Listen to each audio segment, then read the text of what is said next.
I don't know if you use Excel spreadsheets for anything or if you use the Google version of Sheets, but they're quite convenient for compiling information and creating hubs and saving resources. So, this is an example of a Google Sheet where I have links for various tools. If you want to have back channels in your class, presentations, lesson planning resources, if you want your kids to create posters and infographics, if you want to have interactive lessons, video creation. So here are some links to resources that could help you with those things. Here's another sheet similar to that one where it's just hubs, hubs of hubs.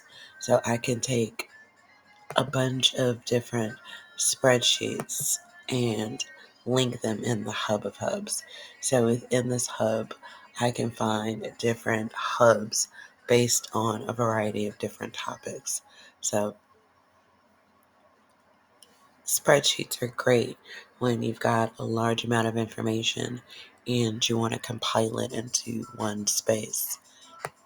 So for one of my classes, I've got like the roster of the kids, and I have a link to their Google Drive folder with work in it. I also linked up the resources and the information in the lessons. So this class meets every other day, and here are links to like their daily slides or their quizzes, handouts, things like that. So I use this as like a lesson planning tool where I can hold all of the different lesson plans I used.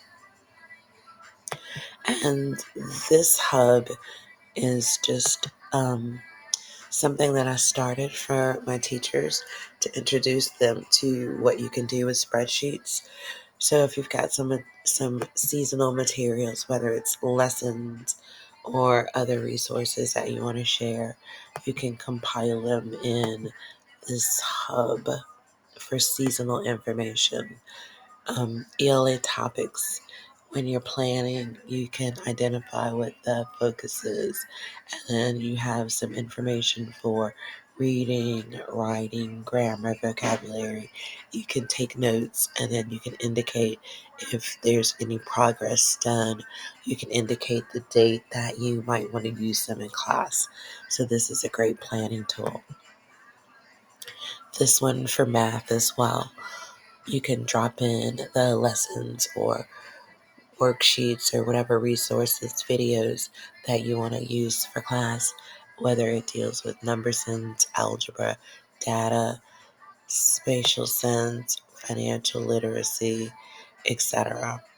Okay, you can identify your resources by units if you'd like to. Here's a general lesson planner, so you can put down whatever the title is of the resource you want to use, how many minutes it's going to cover, how many days, the standards that it covers, and notes. Again, this is just a planner, a basic planner that you can edit. And if it's not for English class, you can have it for whatever class you teach. And this one's for math, and it's again the same sort of setup, or you can edit it the way you want to. You can have unit 1 topics, you can have strands or units, and again, you can add columns, take away columns, just plop in the resource or the idea for that topic, and then decide whether it's something that you're going to actually use, if it's ready to use, and things like that. So Google Sheets are a great resource to help you for planning or to help you for establishing a hub where you input links to resources to use for a later date. So think about using Sheets, whether it's Excel spreadsheets or Google Sheets. And I use Google Sheets because I believe in Google Apps, but it's a way to help you organize your resources and whatnot. Thanks.